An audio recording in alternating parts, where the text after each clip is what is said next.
लोकसभा चुनाव की तारीख अब नजदीक आ गई है। मोदी सरकार ने अपने दूसरे कार्यकाल का आखिरी बजट भी पेश कर दिया है और राम मंदिर का उद्घाटन कर लोकसभा 2024 में 400 पार सीट जीतने का नारा भी दे दिया है। इस बार बीजेपी के चुनावी मुद्दों में आर्टिकल 370, राम मंदिर जैसे मुद्दे शामिल हैं, जिसके दम पर बीजेपी 400 के पार का नारा दे रही है। लेकिन अब सवाल ये है कि क्या ये मुमकिन है? 400 के पार का नारा बीजेपी जितनी आसानी से दे रही है, उसको पूरा करना उतना ही मुश्किल है। आजाद भारत में पहली बार 1984 में कांग्रेस ने 424 सीटों पर जीत दर्ज की थी और ये जीत सिर्फ इंदिरा गांधी की हत्या की वजह से हुई थी और पहली बार था जब किसी पार्टी ने 400 सीटों का आंकड़ा पार किया था। लेकिन 2019 के लोकसभा चुनाव में बीजेपी ने 37% वोट के साथ 303 सीटें जीतने में कामयाब हुई थी। पीएम नरेंद्र मोदी के नाम और काम के बल पर पार्टी ने 2014 के लोकसभा चुनाव से भी ज्यादा सीट और वोट हासिल करने में कामयाब हुई थी। 2019 में 2014 के मुकाबले 6% वोट बीजेपी को अधिक मिला था और करीब 21 सीटें अधिक जीतने में कामयाबी मिली थी। साल 1984 के बाद से ये किसी भी पार्टी की सबसे बड़ी जीत थी। बीजेपी को 400 सीटों का आंकड़ा पार करने के लिए इन 5 मुश्किलों को पार करना होगा। तो आइए इस रिपोर्ट में जानते हैं कौन कौन है वो 5 मुश्किलें। इन 5 छोटे राज्यों में सामने पड़ेंगे समीकरण। साल 2014 में बीजेपी के सत्ता में आने के बाद से पीएम मोदी की लोकप्रियता ने आसमान छुआ है, इसमें किसी बात का शक नहीं है। लेकिन पिछले 10 सालों में पंजाब, हरियाणा, दिल्ली, हिमाचल और जम्मू कश्मीर में बीजेपी के खिलाफ नाराजगी देखी गई है। लोकसभा सीटों के हिसाब से राज्य तो ये छोटे हैं, लेकिन 370 से 400 के बीच लोकसभा की सीट जीतने में ये राज्य अहम भूमिका निभा सकते हैं। पंजाब की बात करें तो यहाँ लोकसभा की 13 सीटें हैं, जिसमें सबसे ज्यादा 2019 में कांग्रेस ने जीता था। साल 2014 के चुनाव में बीजेपी शिरोमणि अकाली दल के साथ लड़ी थी, जिसका फायदा बीजेपी को मिला था। लेकिन इस बार आप पार्टी सत्ता में है, ऐसे में वहां बीजेपी के लिए 2 सीटें जीतना भी मुश्किल लग रहा है। कश्मीर से अनुच्छेद 370 हटने के बाद पहली बार चुनाव होंगे। लद्दाख में जिस तरह से केंद्र के खिलाफ हाल ही में आंदोलन हुए हैं, उससे वहां की सीट भी खतरे में दिख रही है। लोकसभा चुनाव 2019 में 6 सीटों में से बीजेपी ने 3 सीट पर जीत दर्ज की थी, जबकि फारूक अब्दुल्ला की पार्टी को 3 सीटों पर जीत मिली थी। 370 हटने के बाद वहां बीजेपी के खिलाफ नाराजगी बढ़ी है। ऐसे में दोबारा 3 सीट जीत पाना बीजेपी के लिए मुश्किल हो सकता है। हिमाचल में अब कांग्रेस की सरकार आ चुकी है। जाहिर है कि जिस पार्टी की सरकार होती है उस पार्टी को कुछ माइलेज तो मिलता ही है। पिछली बार यहाँ पर बीजेपी को 4 में से 4 सीटें मिली थी। इस बार यहाँ 4 में से 4 सीटें जीतना मुश्किल हो सकता है। ऐसे में यहाँ से भी बीजेपी की सीटें कम हो सकती हैं। दिल्ली में भी पिछली बार लोकसभा की सभी 7 सीटें बीजेपी ने जीती थी, पर जिस तरह आम आदमी पार्टी ने दिल्ली में सरकार बनाई और नगर निगमों पर भी अपना कब्जा कर लिया है, उससे यहाँ पर चैलेंज बढ़ गया है। दिल्ली में एक और चैलेंज है कि यहाँ कांग्रेस और आम आदमी पार्टी गठबंधन में चुनाव लड़ने जा रही है। मतलब साफ है कि यहाँ से भी सभी की सभी सीटें जीत पाना बीजेपी के लिए मुश्किल है।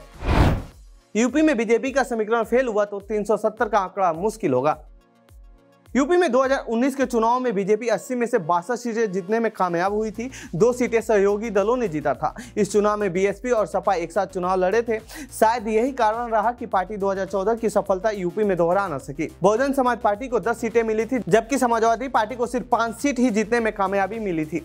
इस बार यानी 2024 में समाजवादी पार्टी और कांग्रेस एक साथ चुनाव लड़ने जा रही है। इस बार का समीकरण पिछले 2 चुनावों से अलग होता दिख रहा है। यदि इंडिया गठबंधन का समीकरण सटीक बैठता है तो बीजेपी के लिए मुश्किलें खड़ी हो सकती हैं। यदि बीजेपी यहां 70 से कम सीटों पर जीतती है तो इसके लिए 400 का आंकड़ा तो छोड़िए, 370 का आंकड़ा भी छू पाना मुश्किल हो जाएगा। बंगाल, उड़ीसा और बिहार बिगाड़ सकता है बीजेपी का खेल। पूर्वी भारत में भी बीजेपी के लिए मुश्किलें बढ़ती हुई दिख रही हैं। बंगाल, बिहार, उड़ीसा में अपनी दोबारा 2019 वाली सफलता दोहराना मुश्किल है। बीजेपी के पास ओडिशा से केवल 8 लोकसभा सांसद हैं, जबकि बीजेडी के पास 20 सीटें हैं। ओडिशा में बीजेपी की संभावना इसलिए भी कम है क्योंकि बीजेपी यहां पर आक्रामक राजनीति नहीं कर रही है। ओडिशा के सीएम नवीन पटनायक के खिलाफ बीजेपी का दोस्ताना मुकाबला चल रहा है। दूसरे ओर नवीन पटनायक भी बीजेपी की राजनीति कर रहे हैं। बीजेपी के पास अगर अयोध्या में राम मंदिर है तो नवीन पटनायक के पास पुरी का कॉरिडोर है। इसी तरह 370 सीटों के सपने को पूरा करने के लिए बंगाल भी बाधक है।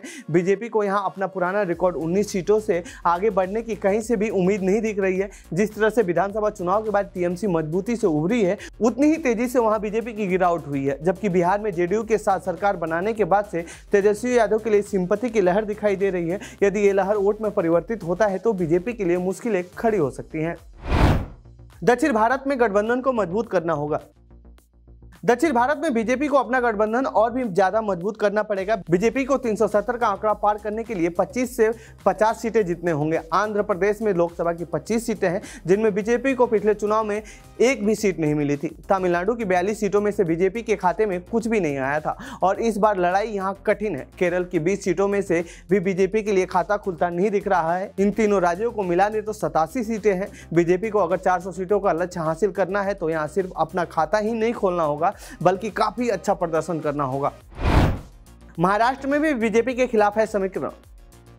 उत्तर प्रदेश के बाद सबसे अधिक लोकसभा सांसद महाराष्ट्र से आते हैं। यहाँ लोकसभा की 48 सीटें हैं, जिसमें से बीजेपी ने साल 2019 में 23 सीटों पर जीत दर्ज की थी। हालांकि 2019 के बाद महाराष्ट्र में सियासी समीकरण बदल चुका है। 2019 में बीजेपी के साथ शिवसेना थी और महाविकास आघाड़ी का गठबंधन नहीं बना था, लेकिन अब शिवसेना, उद्धव ठाकरे, एनसीपी और कांग्रेस में गठबंधन है। हालांकि एनसीपी और शिवसेना का एक धड़ा बीजेपी के साथ भी है। अगर यह इंडिया गठबंधन में सीट शेयरिंग हो जाती है तो बीजेपी के लिए यहाँ मुश्किलें खड़ी हो सकती हैं। तो ये थी बीजेपी के 400 के पार वाले नारे से जुड़ी हमारी रिपोर्ट। आपको कैसी लगी ये रिपोर्ट कमेंट बॉक्स में बताएं। साथ ही इस पूरे मामले पर आप क्या कहना चाहते हैं कमेंट बॉक्स में लिखें। बाकी देश दुनिया की खबरों के लिए बने रहिए जनसत्ता के साथ। धन्यवाद।